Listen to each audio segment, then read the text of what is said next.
ಎಲ್ರಿಗೂ ನಮಸ್ಕಾರ. ಇವತ್ತಿನ ವಿಡಿಯೋದಲ್ಲಿ ನಾವು ನಮ್ಮ ಭಾರತೀಯ ಸಂಪ್ರದಾಯದಲ್ಲಿ ಬಹಳ ವಿಶೇಷ ಸ್ಥಾನಮಾನ ಹೊಂದಿರುವ ಬಾಳೆ ಎಲೆಯ ಊಟದ ಬಗ್ಗೆ ತಿಳ್ಕೊಳ್ಳೋಣ ಬನ್ನಿ. ಇದು ಕೇವಲ ಒಂದು ಸಂಪ್ರದಾಯ ಮಾತ್ರ ಅಲ್ಲ, ಇದರ ಹಿಂದೆ ವೈಜ್ಞಾನಿಕ ಕಾರಣವೂ ಇದೆ, ಜೊತೆಗೆ ಜ್ಯೋತಿಷ್ಯ ಮತ್ತು ಆಧ್ಯಾತ್ಮಿಕ ಮಹತ್ವವೂ ಇದೆ. ಭಾರತೀಯ ಸಂಸ್ಕೃತಿಯಲ್ಲಿ ಮದುವೆ, ಹಬ್ಬ, ಪೂಜೆ, ದೇವಾಲಯದ ಪ್ರಸಾದ ಎಲ್ಲೆಡೆ ಬಾಳೆ ಎಲೆಯ ಮೇಲೆ ಊಟ ಮಾಡುವ ಪದ್ಧತಿ ಇಂದಿಗೂ ಇದೆ.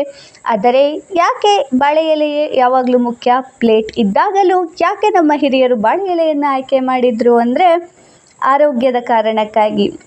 ಬಾಳೆ ಎಲೆಯಲ್ಲಿರುವ ನೈಸರ್ಗಿಕ ಪದಾರ್ಥಗಳು ಬಿಸಿ ಆಹಾರವನ್ನು ಹಾಕಿದಾಗ ಆಹಾರದಲ್ಲಿ ಸ್ವಲ್ಪ ಪ್ರಮಾಣದಲ್ಲಿ ಬೆರೆಯುತ್ತದೆ.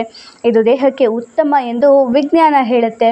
ಬಾಳೆ ಎಲೆಯ ಮೇಲೆ ಊಟ ಮಾಡೋದ್ರಿಂದ ಜೀರ್ಣಕ್ರಿಯೆ ಸುಲಭವಾಗುತ್ತದೆ ಅಂತ ಕೆಲವು ಅಧ್ಯಯನಗಳು ತಿಳಿಸಿವೆ. ಇದಲ್ಲದೆ ಬಾಳೆ ಎಲೆಗಳಲ್ಲಿ ಬ್ಯಾಕ್ಟೀರಿಯಾಗಳನ್ನು ತಡೆಯುವ ಗುಣಗಳೂ ಇವೆ. ಆದ್ದರಿಂದ ಇದು ಸ್ವಚ್ಛ ಮತ್ತು ಆರೋಗ್ಯಕರ. ಪ್ಲಾಸ್ಟಿಕ್ ಅಥವಾ ಕೆಲ ಕೆಮಿಕಲ್ ಪ್ಲೇಟ್ಗಳಂತೆ ಇದು ದೇಹಕ್ಕೆ ಹಾನಿ ಮಾಡುವುದೇ ಇಲ್ಲ. ಇನ್ನೊಂದು ಮುಖ್ಯ ಕಾರಣ ಅಂದರೆ ಪರಿಸರ ರಕ್ಷಣೆ. ಬಾಳೆ ಎಲೆ ಸಂಪೂರ್ಣವಾಗಿ ನೈಸರ್ಗಿಕ. ಇದನ್ನು ಬಳಸಿದ ನಂತರ ಮಣ್ಣಿನಲ್ಲಿ ಬೆರೆತು ಹೋಗುತ್ತದೆ, ಪರಿಸರಕ್ಕೆ ಯಾವುದೇ ಹಾನಿಯಾಗುವುದಿಲ್ಲ.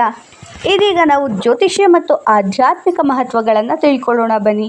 ಹಿಂದೂ ಸಂಪ್ರದಾಯದಲ್ಲಿ ಬಾಳೆ ಎಲೆ ಗಿಡವನ್ನು ಬಹಳ ಪವಿತ್ರವೆಂದು ಪರಿಗಣಿಸಲಾಗುತ್ತದೆ.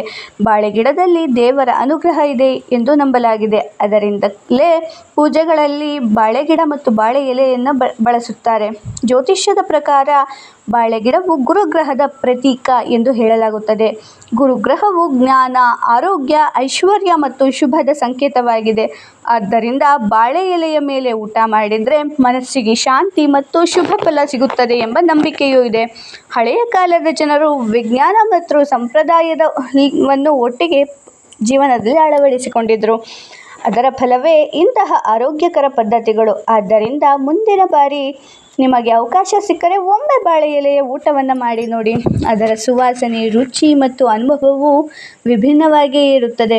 ಇಂತಹ ಭಾರತೀಯ ಸಂಪ್ರದಾಯಗಳ ಬಗ್ಗೆ ಇನ್ನಷ್ಟು ಮಾಹಿತಿ ಬೇಕಾದರೆ ನಮ್ಮ ಚಾನಲನ್ನು ಸಬ್ಸ್ಕ್ರೈಬ್ ಮಾಡಿ, ಶೇರ್ ಮಾಡಿ, ಲೈಕ್ ಮಾಡಿ. Thank you for watching.